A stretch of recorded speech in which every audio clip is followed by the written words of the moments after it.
네, 기도할게요. 하나님 아버지 감사합니다. 주님의 은혜와 사랑으로 오늘도 저희가 이 자리에 있을 수 있게 하심을 감사드립니다. 함께 오늘 이사야서와 예레미야서를 공부할 텐데 주님 우리가 배워야 할 것들 또 생각해야 될 것들 잘 배우고 생각할 수 있도록 도우시고 그렇게 주님의 말씀 앞에 우리 자신들을 돌아보며 주님께서 뜻하신 바를 잘 알아갈 수 있는 우리가 되도록 인도해 주옵소서. 주님께 모든 것을 맡겨드립니다. 함께 하심을 감사드리며 예수님 이름으로 기도드립니다. 아멘. 예, 오늘은 이사야서 공부를 먼저 하고 이어서 예레미야서까지 공부하도록 하겠습니다. 어, 이사야서가 몇 장으로 되어 있죠? 질문입니다. 예, 66장인가요? 66장으로 되어 있죠. 66장 하면은 66 하면 생각나는 또 연결시켜서 생각날 수 있는 게 뭐가 있을까요? 성경이 66권으로 되어 네, 있어요. 성경이 66권으로 되어 있죠. 공교롭게도 성경이 39권이 구약이고 27권이 신약인데 이사야서가 39장까지의 내용과 또 40장부터의 내용이 이따가도 이렇게 보겠지만 뭔가 좀 달라지는 내용 같기도 해서 어떤 분들은 저 어렸을 때 제가 중고등학교 시절에 교회에서 저를 가르쳐 줬던 선생님들 중에 몇몇 분은 꼭 이사야서를 읽으면 신약 구약을 전부 다 읽는 것 같다라는 그런 느낌을 말씀해 주기도 하셨어요.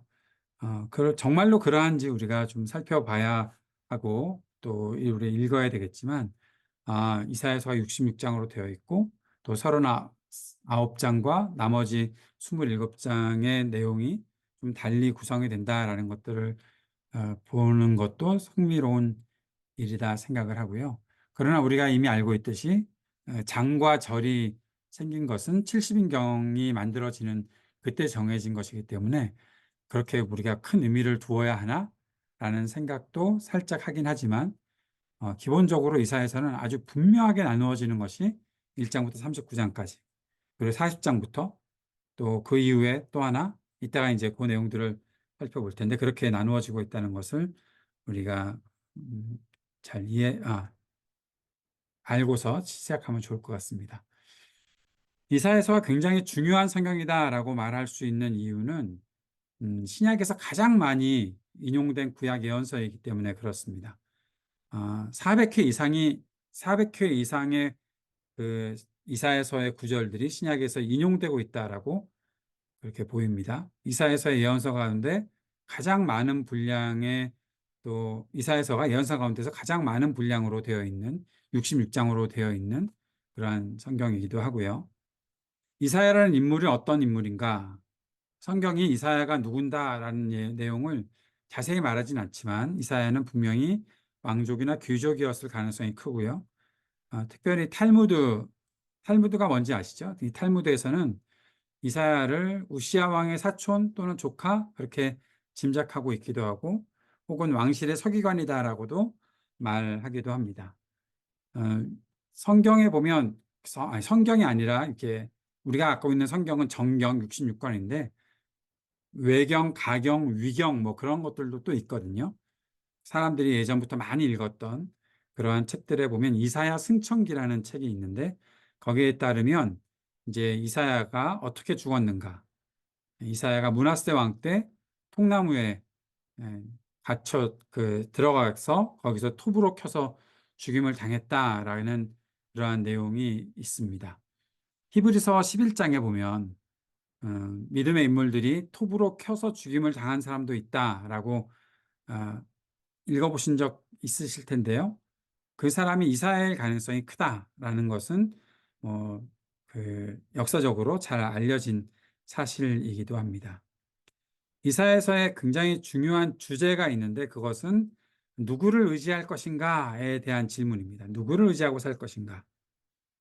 이사야가 예언한 시대는 아시리아 제국이 부상할 때였습니다. 이사야의 메시지를 보면 그 제국의 위상을 키우려는 아시리아가 북이스라엘과 남유다를 공격하려고 하는데, 그럼에도 불구하고 남유다에게 전해지는 메시지는 아시리아를 신으로 숭배해서는 안 된다라는 내용이었습니다. 외국과 동맹을 맺는 대신 위기의 순간에 하나님만 믿는 신앙을 굳건히 하라고 촉구하는 것이 이사야서의 메시지입니다. 이것이 전체 66장 이사야서에서 가장 중요한 말씀이다라고 하는 것, 그것이 바로 이사야 2장 22절 말씀인데요. 너희는 인생을 의지하지 말라. 그의 호흡은 코에 있나니 새말 가치가 어디 있느냐. 너희는 인생을 의지하지 말라. 이사야서의 주제 말씀. 딱 요 앞에 것만 외워도 좋을 것 같아요. 너희는 인생을 의지하지 말라. 2장 22절. 2장 22절. 너희는 인생을 의지하지 말라. 요거 꼭 한번 외워 놓으셔도 좋을 것 같습니다. 이사야서의 가장 중요한 주제가 그것입니다. 누구를 의지하는 것이 구원의 길인가. 안타깝게도 하나님의 백성조차 중요한 순간에 하나님을 망각하죠.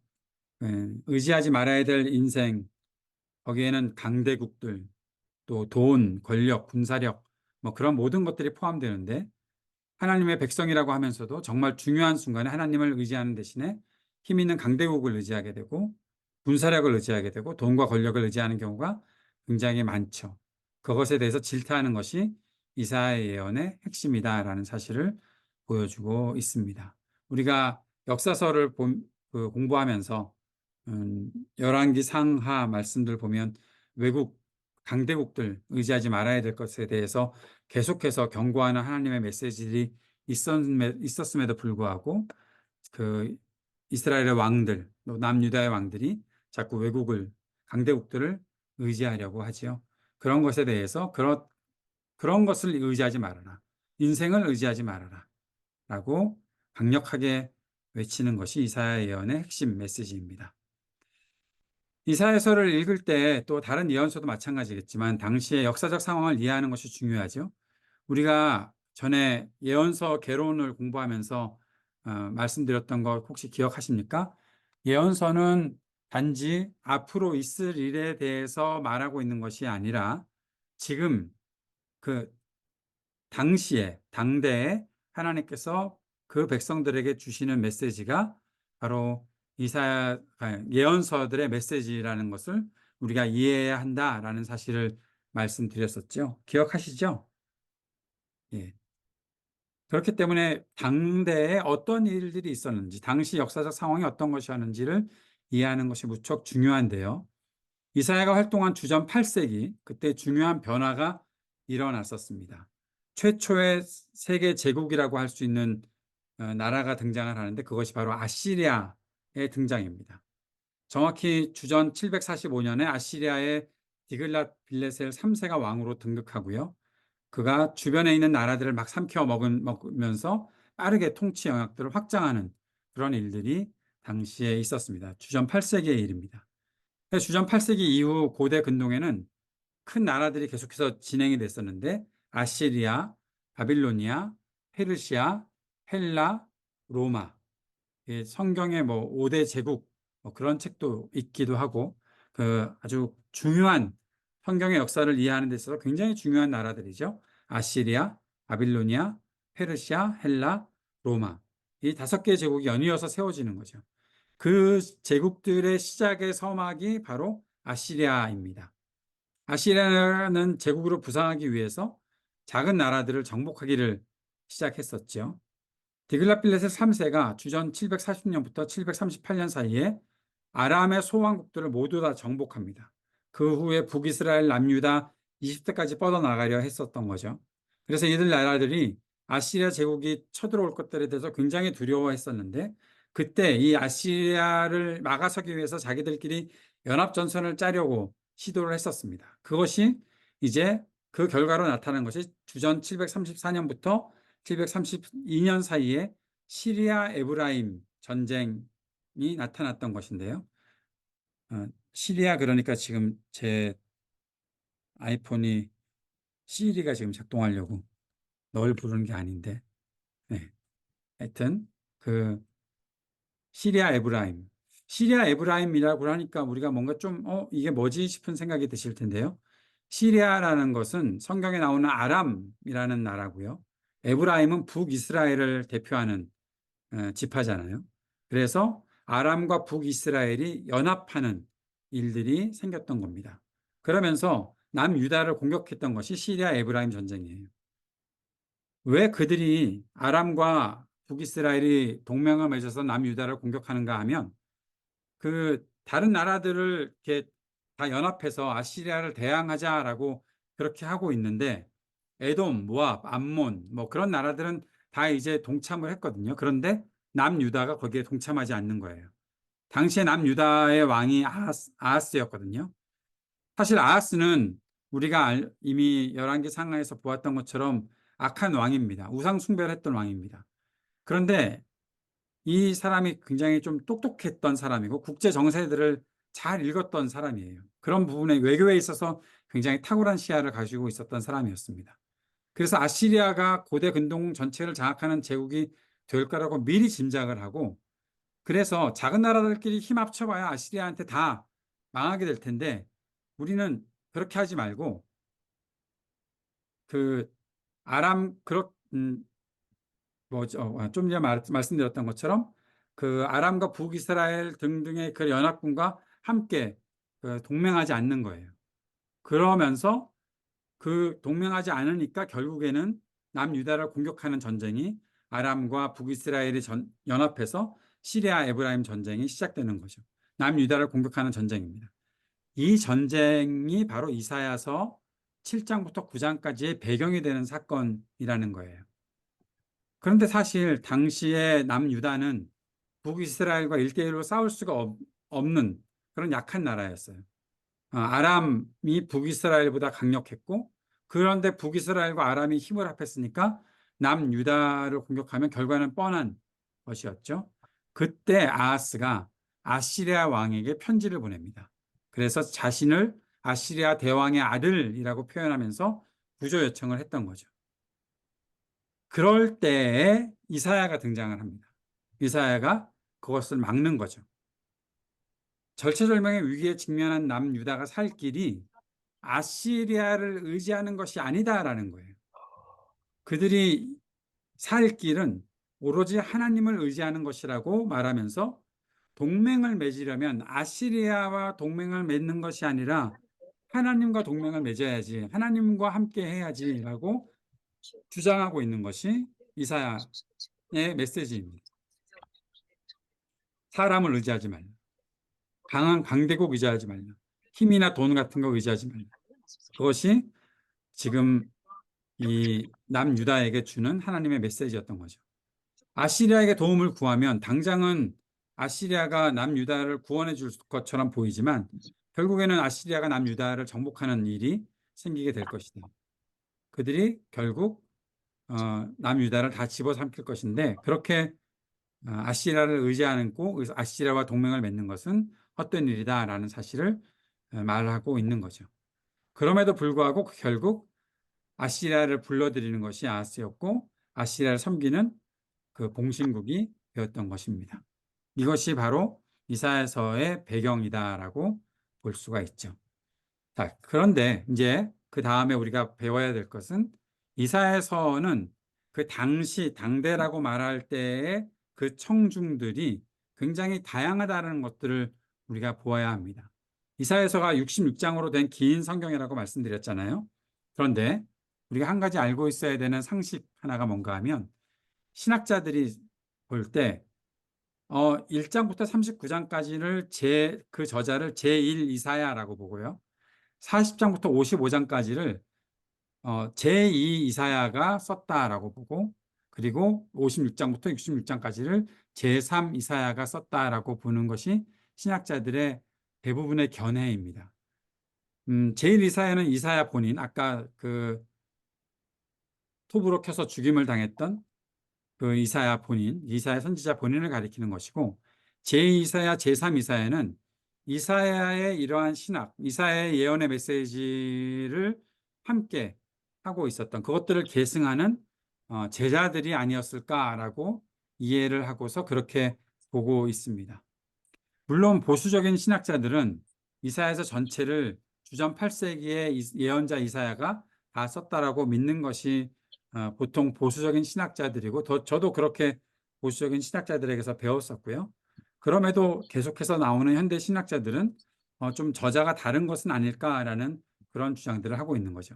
그런데 저자가 누구였던 가장 중요한 것은 이 모든 저자에게 하나님께서 영감을 주셔서 쓰게 했다는 것, 그래서 그 메시지가 앞뒤가 다르지 않다는 것.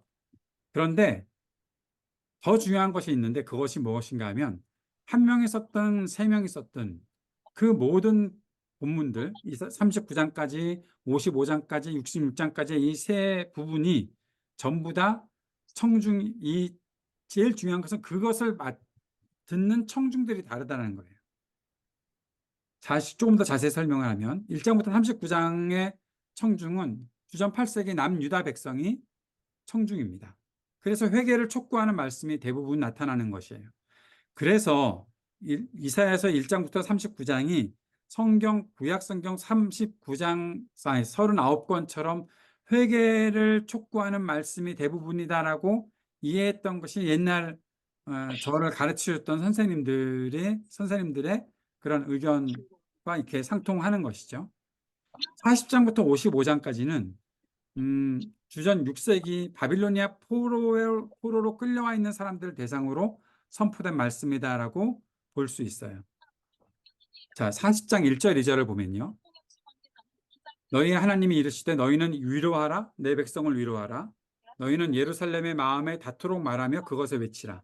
그 노역의 때가 끝났고 그 죄악이 사함을 받았느니라. 그의 모든 죄로 말미암아 여호와의 손에서 벌을 배나 받았느니라 할지니라 하시니라. 남유다 백성에게 이 말씀이 선포됐다면 그들을 왜 위로하라고 하시는가? 그리고 너희 노역의 때가 끝났다라고 말하는 것. 이 노역의 때는 어떤 때인가? 그것은 우리가 충분히 생각할 수 있는 것이 바로 이 노역의 때가 바빌로니아에서 포로 생활했던 때가 아니었을까? 그것이 맞는 거죠, 사실은. 이미 하나님께 심판의 매를 맞은 백성들을 위로하라고 주시는 본문이 40장부터 시작이 되고 있는 거예요. 그래서 39장까지의 그 내용과는 완전히 다른 내용이 진행이 되는데 이 40장부터의 내용이 당대에 선포가 됐다면 이 선포를 듣는 사람들은 바빌로니아 포로 생활을 했던 사람들이 맞다라고 보는 것이죠. 39장까지는 회개를 하라고 촉구했었는데 이제는 톤이 달라지고 노역의 때가 끝났다라고 말하고 그 백성을 위로하라고 말씀하고 있기 때문에 청중이 달라졌다는 사실을 우리는 충분히 이해할 수 있습니다. 이사야서의 저자가 한 명이든 여러 명이든 이와 무관하게 이사야서 안에 분명히 서로 다른 시대적 배경이 있다라는 거죠. 1장부터 39장까지 주전 8세기를 배경으로 죄된 삶을 살고 있었던 남유다 백성의 회개를 촉구하는 내용이었다면 40장부터 55장까지는 남유다가 멸망하고 바빌로니아 포로로 끌려간 많은 이들이 수치와 모멸과 조롱을 당하는 상황에서 그들을 위로하기 위해서 70년 동안의 포로 생활을 견딘 사람들을 위로하고 이제는 본토로 돌아갈 수 있다는 희망을 말하는 것이 그 내용이다라는 것을 볼 수가 있고 이 본문의 천중이 고레스 칙령이 선포되기 전후에 그 바빌로니아에 잡혀있던 포로들이 바로 이 청중들이었을 것이다라는 사실을 우리가 알 수 있고요. 나머지 66장까지는 바빌로니아 땅에서 돌아오고 성전입니다. 성전까지 재건한 이후의 상황을 말하고 있는 것이다라는 거죠. 그런데도 아직까지 많은 문제가 있다라는 것. 포로 생활에서 귀환했던 사람들이 어떻게 이제 문제를 해결해 나갈 것인가를 다루고 있는 그런 본문들이 66장까지 나타나 있다는 것을 볼 수가 있습니다. 56장부터 66장입니다. 제가 오타가 났네요.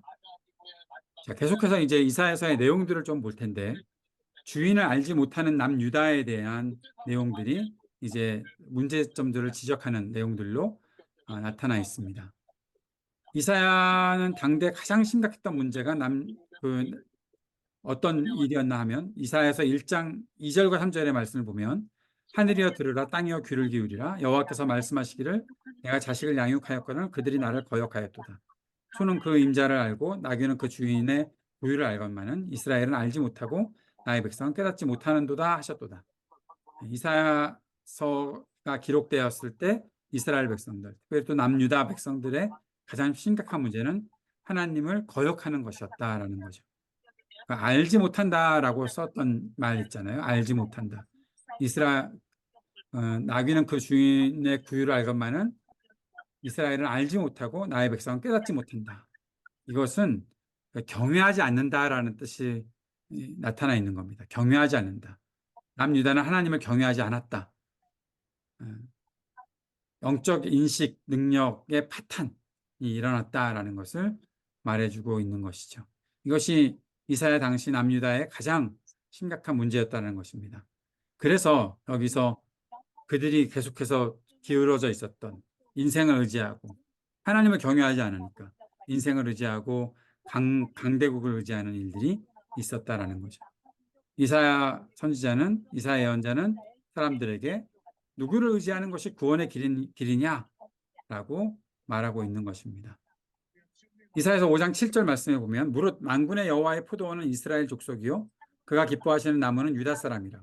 그들에게 정의를 바라셨더니 도리어 포악이요 그들에게 공의를 바라셨더니 도리어 부르짖음이었도다 라고 말하면서 이사야 5장 일명 포도원 노래라고 내일 말하는 9시 그러한 반까지 LF 가야 되거든요. 9시 정도 나가면 충분할까요? 이사야서 5장 포도원의 노래가 여기 이제 5장 7절을 중심으로 해서 계속 이어지는 것들을 보게 됩니다. 자, 여기서 보면 하나님이 원하시는 열매가 있었죠. 이스라엘을 포도나무에 비유하기도 하는데 이 열매는 하나님께서 원하시는 열매는 정의였다라는 거예요. 근데 이스라엘은 포악을 맺었다라고 말하고 있습니다. 이게 히브리어의 워드 플레이입니다. 하나님이 원하시는 열매 정의는 히브리어로 미슈파트고요. 그런데 이스라엘이 열매를 맺었던 포학이라는 것은 미슈파흐라는 히브리어로 쓰여져 있는 거예요. 워드 플레이를 하고 있는 거죠. 하나님이 미슈파트를 원했는데 너희는 미슈파흐를 만들었다라고 말하고 있는 거죠. 하나님은 이스라엘이 사법적 정의를 구현하는 공동체가 되기를 기대하셨는데 이스라엘은 폭력에 난무하는 무법천지 공동체를 만들었다는 겁니다. 여기 또 하나의 그러한 워드플레이가 하나 또 있는데 이스라엘에게 하나님께서 공의, 체다카를 기대하셨는데 이스라엘은 사람들이 그렇게 부르짖게 만드는 체악하를 맺었다라는 워드플레이를 또 쓰고 있습니다. 하나님께서 기대하시는 것과는 완전히 다른 일들을 하고 있는 그 당시의 모습들을 보여주고 있는 것이죠. 그래서 그때에 이제 하나님께서 주시는 메시지가 이사야서 7장 14절의 메시지입니다. 우리가 지난번 예언서 전체 개론을 함께 하면서도 그 안에도 등장했던 말씀이죠. 7장 14절 그러므로 주께서 친히 징조를 너에게 보여주실 것이라 보라 처녀가 잉태하여 아들을 낳을 것이요 그의 이름을 임마누엘이라 하리라. 위기의 순간에 아시리아를 의지하려고 하는 아하스에게 하나님께서 강대국 의지하지 말아라. 너희들이 시리아 에브라임 전쟁, 아람과 북이스라엘이 연합해서 너희를 공격한다고 할지라도 하나님을 의지해야 한다라고 말씀하셨던 것. 그 말씀이 이제 적용되는 것이 이사야 7장 14절의 말씀으로 당대에 주신 하나님의 메시지가 여기 등장하고 있다는 것을 지난번에 예언서 개론 때도 말씀드렸었습니다. 예언서 말씀이 당대에 사는 사람들을 향해서 선포되는 말씀이라는 것 우리가 먼저 배우고 그 다음에 그 내용들이 남아서 지금 우리들에게도 적용이 되는 것이다라고 했던 것. 그래서 우리가 지금 우리 애들에게만 적용하려고 하지 말고 임마누엘이 단지 예수 그리스도에게만 적용되는 것이 아니라 당시 상황에 하나님께서 그 두 나라에 대한 두려움을 갖지 말고 하나님께서 하실 일들을 기대하게끔 하시는 그러한 말씀으로서 이사야 7장 14절 말씀을 주셨다라는 것을 우리가 보아야 하는 것이고요. 자, 이사야서 29장 13절의 말씀에 이런 말씀이 있죠. 주께서 이르시되 이 백성이 입으로는 나를 가까이 하며 입술로는 나를 공경하나 그들의 마음은 내게서 멀리 떠났나니 그들이 나를 경외함은 사람의 계명으로 가르침을 받았을 뿐이라. 이사야서가 기록되었을 때 남유다에 또 다른 문제가 있는데 그것은 입술로는 하나님을 사랑하고 공경한다고 하지만 일상에서는 하나님에 대한 경외가 전혀 없었다는 것입니다. 이건 사실 우리들의 문제이기도 하죠. 우리가 얼마나 하나님을 뜨겁게 찬양하고 예배를 합니까? 앞에서 찬양하는 것에 있어서는 뭐 최선을 다하는 찬양을 하나님께 드리고 있다고 생각을 하는데, 그러나 결국 일상으로 돌아오면 우리가 하나님에 대한 경외가 어떻게 나타나는지 한번 돌아보아야 되지 않겠는가 하는 그런 메시지로 이사야서 29장 13절의 말씀을 통해서 우리 자신들을 성찰해 볼 수 있는 기회가 꼭 있었으면 좋겠습니다. 이사야 34장 16절의 말씀, 너희는 여호와의 책에서 찾아 읽어보라. 이것들 가운데서 빠진 것이 하나도 없고 제짝이 없는 것이 없으리니 이는 여호와의 입이 이를 명령하셨고 그의 영이 이것들을 모으셨습니다. 이 말씀을 여러분께 소개하는 이유는 여기에 이것들 가운데 빠진 것이 하나도 없고 제짝이 없는 것이 없으리니 라는 이 말씀인데요. 사실 오늘날의 대한민국을 가장 어지럽히는 그 강력한 이단 집단이 바로 신천지라는 곳이잖아요. 신천지의 가장 중요한 교리 가운데 하나가 이 짝교리라고 말합니다. 그래서 신천지에서 하나님의 말씀에는 다 짝이 있다고 얘기를 하거든요. 그러면서 말씀끼리 연결시키는 해석들을 막 해나가는 거예요.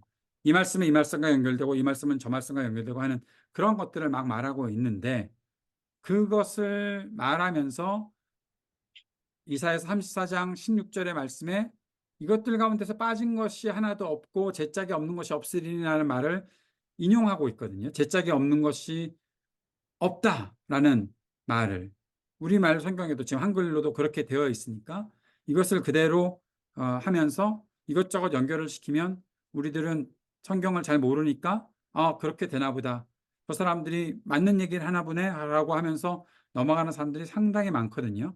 근데 이걸 우리가 잘 알아야 돼요. 뭐 어떤 내용인지. 이건 설명해 드리고 넘어갈게요. 히브리어 원문에서 이것들이라고 말하는 것, 여기 이것들 가운데서 빠진 것이 하나도 없고 라고 말하잖아요. 이것들은 여성형이에요. 여성형. 근데 여호와의 책 있잖아요. 여호와의 책에서 찾아 읽어보라. 여호와의 책은 남성형이에요. 그러니까 여기서 말하는 이것들 가운데 빠진 것이 없고 제짝이 없는 것이 없다라고 말한 것이 여호와의 책을 말하고 있는 것이 아니에요. 성경 말씀이 이것저것이 다 짝이 있다라고 말하는 것이 아니에요. 위에서 언급한 그 앞에서 언급했던 짐승의 암수를 말하는 거예요.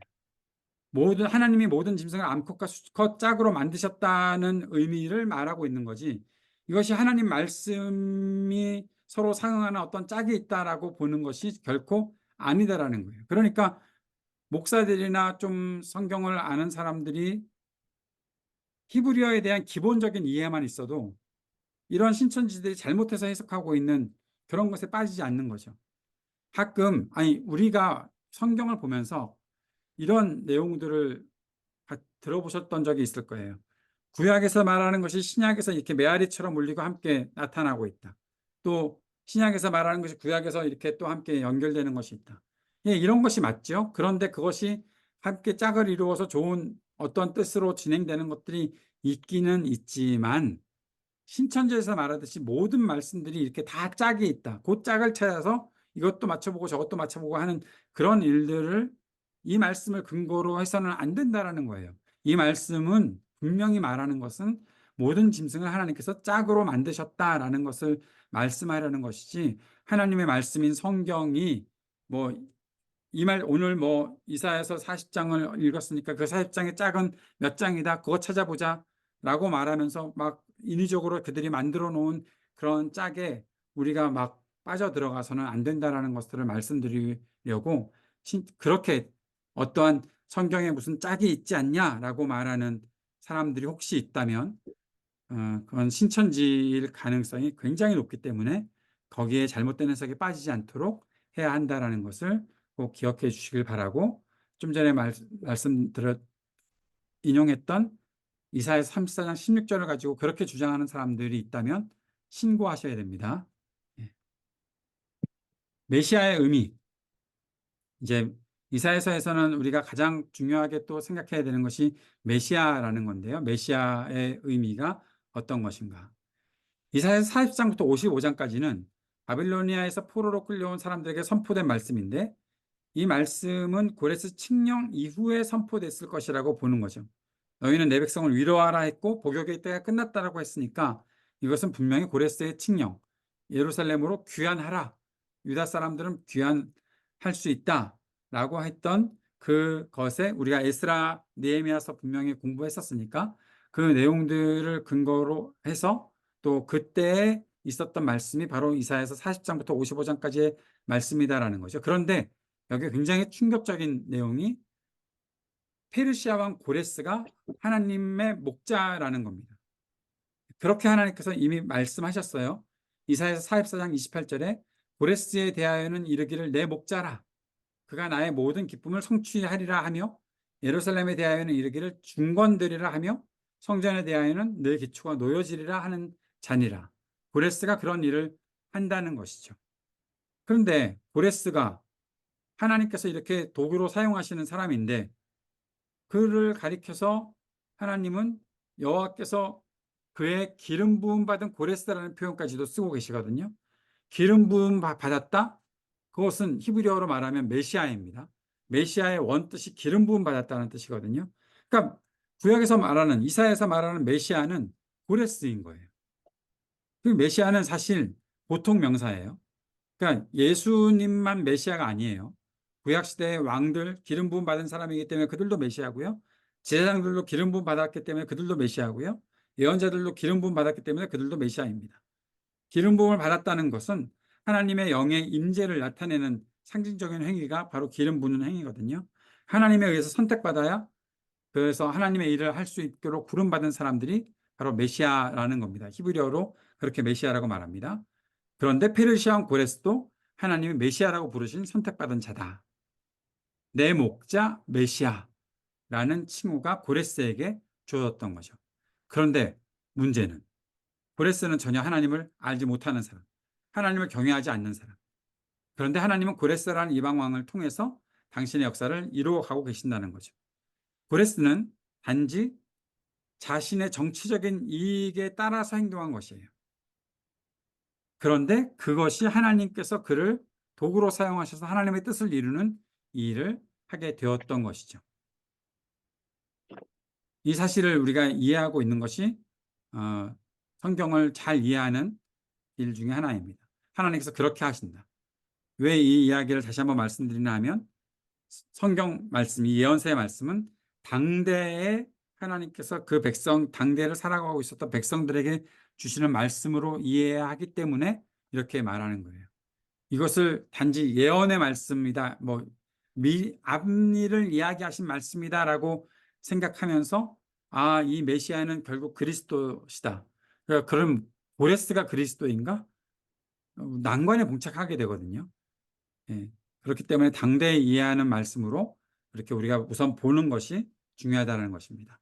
이사야서 53장 5절 그가 찔림은 우리의 허물 때문이요 그가 상함은 우리의 죄악 때문이라. 그가 징계를 받음으로 우리가 평화를 누리고 그가 채찍에 맞음으로 우리는 나음을 받았도다 라는 말씀이 나타나 있습니다. 그런데 우리는 보통 이 말씀을 예수님의 순환과 고난에 대한 예언의 말씀으로만 해석하고 있죠. 수천 년 동안 읽어온 유대인들은 이 말씀을 메시아에 대한 예언으로 생각하지 않았던 거예요. 유대교와 기독교와 갈리는 아주 중요한 포인트가 바로 이사야서 53장의 말씀입니다. 이 말씀을 읽으면 우리는 메시아이신 그리스도를 떠올려야 하는데 떠올릴 수밖에 없는데 유대교 사람들은 이 말씀을 통해서 메시아이신 그리스도를 볼 수가 없어요. 왜냐하면 간단하게 말하면 고난을 받아 죽임을 당해 메시아는 그래서는 안 되지라는 거예요. 메시아가 고난을 받고 죽임을 당한다? 있어서는 안 되는.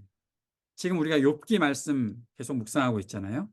고난, 죽음 다 누구한테 가는 겁니까? 죄를 지은 사람한테 가는 거잖아요. 죄 지은 사람이 고난받는 거잖아요. 아니, 고난받는 사람은 죄 지은 사람이잖아요.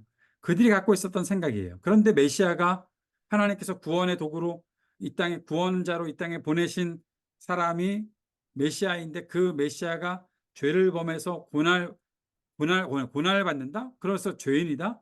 이게 그들에게는 도무지 이해가 안 되는 거예요. 그렇기 때문에 유대인들에게는 이 말씀을 통해서 예수 그리스도를 도저히 상상할 수 없었던 거죠. 그런데 초대교회가 결국 예수 그리스도의 그 죽임당하심을 보면서 이 말씀이 고난받는 메시아, 다시 말해서 예수 그리스도, 그를 떠올리게 될 수 있었다라는 사실을 보게 되는 것이죠. 지금도 마찬가지입니다. 유대교는 이사야서 53장에서 고난받는 메시아를 생각하지 않습니다. 기독교는 그것을 오독하고 있다, 잘못 해석하고 있다라고 말하는 것이 유대교가 갖고 있는 기독교와의 아주 중요한 차이다라는 사실도 이사야서 이 53장에서 우리가 볼 수 있는 부분입니다. 이사야서 58장 말씀에는 또 한 가지 우리 소개하고 싶은 말씀이 있는데 58장 6절에서 7절 말씀에 내가 기뻐하는 금식은 흉악의 결박을 풀어주며 멍에의 줄을 끌어주며 압제당하는 자를 자유하게 하며 모든 멍에를 꺾는 것이 아니겠느냐. 또 줄인 자에게 내 양식을 나누어 주며 위대하는 빈민을 집에 들이며 헐벗은 자를 보면 입히며 그리고 내 골육을 피하여 스스로 숨지 아니하는 것이 아니겠느냐. 금식에 대한 본문이죠. 한국 교회는 보통 사순절 기간에 금식을 많이 하잖아요. 근데 금식이라고 하면서 보통 생각하는 것은 음식을 먹지 않는 것을 금식이라고 생각하기 쉬운데 하나님이 기뻐하는 금식은 무엇인가? 하나님이 기뻐하는 금식은 내가 밥을 굶는 것에 있지 않고 지금 굶고 있는 사람을 먹이는 것이 하나님이 기뻐하는 금식이다. 헐벗은 자에게 옷을 입히는 것이 하나님이 기뻐하는 금식이다. 다시 말하면 하나님이 원하시는 종교 행위는 우리가 하나님의 뜻에 순종할 때 누군가가 유익을 누리게 되어 있는 것이다 라는 사실을 가르쳐주는 매우 중요한 본문이다라고 생각하기에 여러분께 이 본문도 소개를 시켜드렸습니다. 참된 금식, 참된 경건, 그것이 무엇인지 우리가 고민해야 될 때가 아닌가 싶고 이사야서를 읽어 가실 기회가 있으실 때 그런 부분들을 잘 파악하시면서 읽어 가셨으면 좋겠습니다. 예레미야서로 넘어가겠습니다.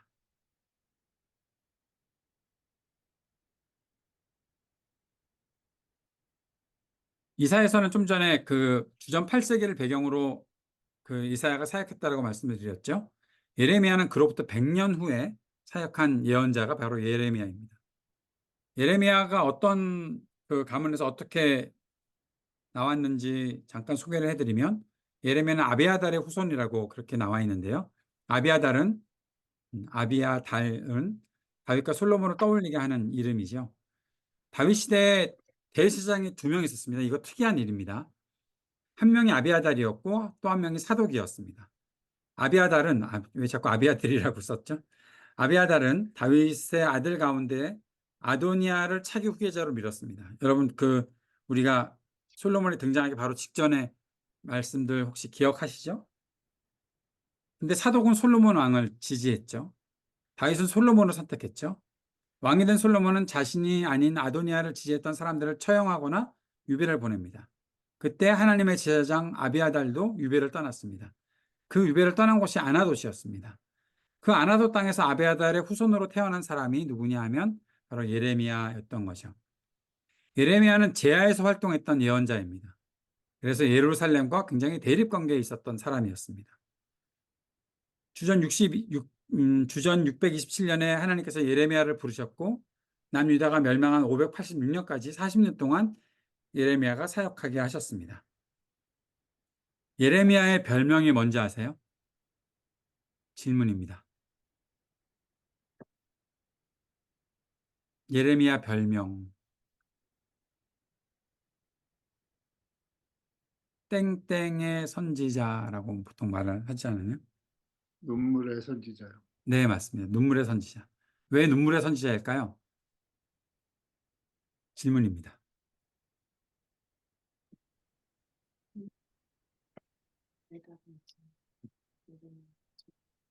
많은 고민 가운데.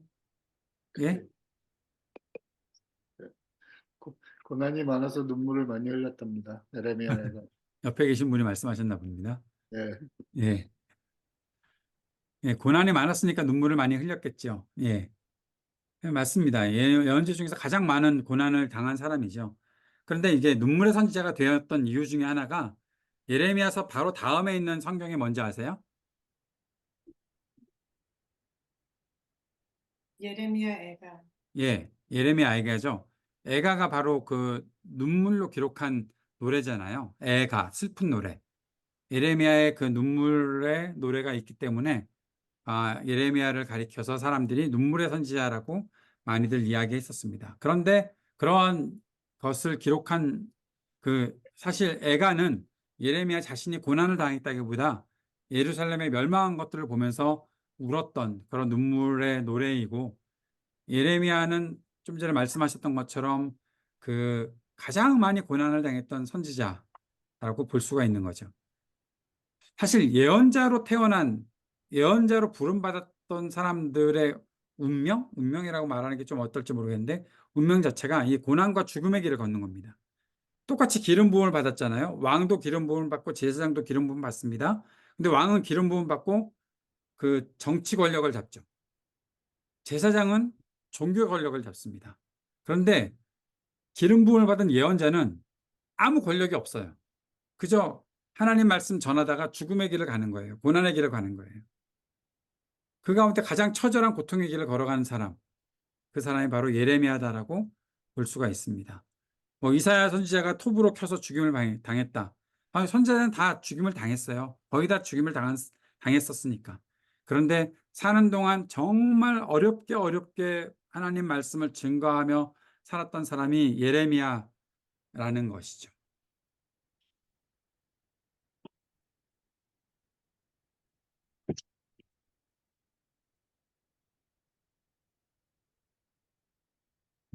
잠깐 생각이 난 부분이 있어서 제가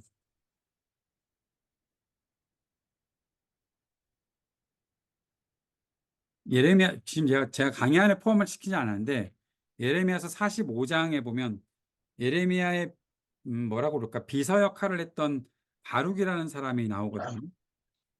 그 바룩이 예레미야가 맨날 옥에 갇혀 있고 옥에서 감옥에 갇혀서 하나님께로부터 말씀을 받아 적으라고 하면 바룩이 적고 누구한테 가서 읽어주라고 하면 누구한테 가서 읽어주고 그렇게만 하다가 야, 이 내 스승이 내 그 주인 역할을 하고 있는 예레미야 선지자가 이 예언자가 언제 죽을지 모르겠고 언제 무슨 일을 당할지 모르겠는데 내가 좀 더 큰 일을 해야 되지 않을까라고 잠깐 고민하고 있던 때에 하나님께서 그 바룩에게 말씀하시는 장면이 예레미야서 45장에 나타나 있어요. 그러면서 45장 5절에 네가 너를 위해서 큰 일을 찾느냐? 그것을 찾지 말라. 보라, 내가 모든 육체에 재난을 내리리라. 그러나 내가 가는 모든 곳에서는 내가 너에게 내 생명을 노량물 주듯 하리라. 여호와의 말씀입니다. 그러니까 너 딴짓하지 말고 그렇게 뭐 네가 큰 일 하려고 하지 말고 너에게 주어진 일을 하고 있으면 내가 너 살려줄 텐데 뭐 그렇게 걱정을 하느냐라고 말했던 예레미야의 비서 역할을 했던 바룩에게 하나님께서 하신 말씀이 45장에 있거든요. 바룩 같은 사람이 등장하는 이유가 바로 그런 거죠. 예레미야가 맨날 감옥에만 갇혀 있고 너무 고난을 당하고 있으니까 나라도 더 큰 일을 좀 해야 되지 않을까 생각하는 그런 장면이 나타날 정도로 예레미야에게는 그렇게 고난이 심했다라는 겁니다. 예레미야가 부름을 받았습니다. 예레미야는 하나님의 심판의 때를 주장하는 사람입니다. 사람들에게 회개해라라는 메시지를 전하는 것이 아니라 하나님이 심판하신다. 그러니까 이 심판, 이 재난을 너희들이 견뎌라. 항복해라. 바빌론한테 항복하고 그 포로로 끌려가서 그 때를 다 지나면 너희들에게 앞으로 살 길이 열릴 것이다. 회복될 때가 있을 것이다. 그렇게 바빌론의 포로 생활하는 70년의 시간은 하나님께서 그릇을 씻어서 엎어놓는 시간처럼 될 것이니까 너희들이 다시 하나님께서 사용하시는 그릇으로 회복되는 때가 분명히 있을 것이다 라고 말씀을 전했던 사람이 예레미야죠. 그런데 이게 당시 사람들에게는 매국노의 메시지죠. 왜냐하면 우리나라가 전쟁에서 이기지 못한다고? 또 강대국의 포로로 우리가 다 끌려간다고? 누가 이런 엉터리 같은 말을 전하는 거야? 라고 사람들은 오해할 수밖에 없잖아요. 예. 예레미야서 7장 4절에 예레미야가 이렇게 말씀을 전합니다. 너희는 이것이 여호와의 성전이라 여호와의 성전이라 여호와의 성전이라 하는 거짓말을 믿지 말라. 예레미야 시대에 사람들이 하나님의 성전 그곳을 출입하면서 여기는 여호와의 성전이다, 여호와의 성전이다, 여호와의 성전이다 하는데 예레미야는 그거 다 거짓말이라는 거예요. 그런 거짓말 믿지 말라라고 말하는 거예요. 왜냐하면 그곳은 이미 하나님의 집이 아니라 강도의 소굴이 되어버렸는데 무슨 하나님의 집이라고 성전이라고 그렇게 말하고 떠들고 있느냐라고 하니까 이러한 메시지에 충격받은 사람들이 하나님이 성전에 안 계신다고? 여기가 강도의 소굴이 되었다고? 이런 엉터리 같은 말을 하는 예레미야 가만두겠습니까? 그들이 예레미야를 공격할 수밖에 없는 거죠. 예레미야서 7장 10절 말씀에 내 이름으로 일컬음을 받는 이 집에 들어와서 내 앞에 서서 말하기를 우리가 구원을 얻었나이다 하느냐 이는 이 모든 가증한 일을 행하려 함이로다. 굉장히 그들의 생각들이 잘못된 사고방식을 갖고 있었고 하나님의 심판을 앞두고 있었는데 그들이 하나님의 심판을 받으면서도 자신들은 구원 얻은 사람들이다라는 생각들만 하고 있는 거예요. 사실 구원이라는 것은 하나님의 백성이 되는 것이고 하나님의 통치 안에 거하는 것이거든요. 근데 하나님의 통치를 하나도 받으려 하지 않으면서 자기들은 구원받았다라고 말하고 있다면 그것은 거짓말이 되는 것이죠. 하나님은 예레미야를 통해서 그것은 가증한 일을 행하는 것이다라고 말씀하고 있는 것입니다. 남유다 백성은 하나님의 통치 안에 거하고 싶은 마음이 없었죠. 자신들이 원하는 대로 살고 싶었죠. 그러면서도 자신들은 구원받았다라고 생각하고 사는 것. 그것을 예레미야가 질타했던 것입니다. 그래서 미움을 받은 예레미야의 모습들이 나타나 있는 거죠. 미움을 받은 이유는 예레미야가 성전을 공격했기 때문에. 두 번째 이유는 예레미야는 하나님이 바빌로니아 왕 느부갓네살을 사용하셔서 우리를 심판하실 것이다라고 했기 때문에. 이것도 남유다 백성들이 예레미야를 미워할 수밖에 없는 이유죠. 그리고 결국 남유다가 예레미야의 말처럼 느부갓네살에게 포로로 끌려가게 되고 이것이 하나님의 심판의 절정이다라고 생각하고 있고 이 심판을 받았으니까 그들은 이제 곧 우리는 또 회복될 텐데 그런데 예레미야는 70년이다라고 말하고 있는 거죠. 금방 뭐 1년도 아니고 2년도 아니고 70년 예레미야를 미워할 수밖에 없는 일이 생기는 것이죠. 예레미야의 사명은 무엇인가? 예레미야서 1장 10절의 말씀에 보라 내가 오늘 너를 여러 나라와 여러 왕국 위에 세워 네가 그것들을 뽑고 파괴하며 파멸하고 넘어뜨리며 건설하고 심게 하였느니라 하시니라. 예언자에게 주어지는 아주 중요한 사명이 여기 나타나 있습니다. 첫째는 예언자의 사명은 뽑고 파괴하고 파멸하고 넘어뜨리는 것이 예언자의 사명이다. 두 번째는 넘어진 터 위에 하나님의 말씀에 근거한 것을 건설하고 심어야 하는 것이 예언자의 사명이다라는 거예요. 예. 쉽지 않습니다. 회개시킨다는 것은 결국 모든 죄된 삶을 다 뽑아내고 넘어뜨려야 되는 거고 그 말씀에 근거해서 완전히 새로운 삶을 건설하게 만들고 심어야 하는 것. 이것이 바로 예언자의 사명인데 이 모든 것들을 해나갔던 사람이 바로 예언자 예레미야였다라는 것입니다. 예레미야서 2장 13절의 말씀에 보면 내 백성이 두 가지 악을 행하였다. 곧 그들이 생수의 근원인 나를 버린 것과 스스로 웅덩이를 판 것인데 그것은 그 물을 가두지 못할 터진 웅덩이들이다라고 말씀하고 있습니다. 이스라엘 공동체의 두 가지 죄악, 첫째는 생수의 근원인 하나님을 버린 것, 둘째는 하나님을 버리고 자기 스스로 웅덩이를 팠다라는 겁니다. 자기 스스로 웅덩이를 팠다라는 것은 강대국과 손을 잡았다는 뜻으로 보이는 것, 그렇게 볼 수 있는 것입니다. 하나님을 믿는다고 하지만 중요한 순간에 하나님을 잊어버리고 하나님이 기대지 말라고 한 강대국에게 기댔던 것이 남유다 백성들의 죄악이었던 것입니다. 예레미야서 5장 30절 31절의 말씀을 보면 이 땅에 무섭고 놀라운 일이 있도다. 선지자들은 거짓을 예언하고 제사장들은 자기 권력으로 다스리며 내 백성은 그것을 좋게 여기니 마지막에는 너희가 어찌하려느냐. 당시 이스라엘이 얼마나 타락했는지 총체적으로 보여주는 그러한 장면이죠. 예언자들이 맡겨진 말씀을 선포할 때 제사장들은 자기들의 권력을 키우고 있었습니다. 제사장들이 자신들을 부르신 하나님의 뜻을 저버리고 자신들이 갖고 있는 종교 권력을 이용해서 부귀영화와 사리사욕을 채우는데 혈안이 되었던 것이죠. 예레미야서 8장 19절 말씀에는 딸 내 백성의 심히 먼 땅에서 부르짖는 소리로다. 여호와께서 시온에 계시지 아니한가? 그의 왕이 그 가운데 계시지 아니한가? 그들이 어찌하여 그 조각한 신상과 이방의 헛된 것들로 나를 경노하게 하였는고라고 말하고 있습니다. 그 남유다 백성이 고백했던 찬양의 근거가 무엇인가 하면 그들이 자신만만했었기 때문이죠. 하나님이 자신들과 함께한다. 하나님이 우리를 버릴 이유가 없다. 하나님이 시온을 왜 버리시는가? 그렇게 생각했던 것들. 그런데 그것은 아무런 근거 없는, 아무런 하나님의 뜻과 아무 상관이 없는 자신들이 만든 거짓 신념이었고 거짓 신앙이었다라는 것을 볼 수가 있습니다. 그래서 회개의 임계점을 넘은 유다 백성에게 예레미야가 말씀을 선포하고 있는 것인데요. 그래서 예레미야서에서 가장 중요한 해가 언젠가 하면 여호야김 4년째 주전 605년 바빌로니아에서 느부갓네살이 왕이 된 원년이죠. 예레미야서 25장 1절 말씀에 보면 유다의 왕 요시야의 아들 여호야김 넷째 해 곧 바벨론의 왕 느부갓네살 원년에 유다의 모든 백성에 관한 말씀이 예레미야에게 임했다라는 거죠.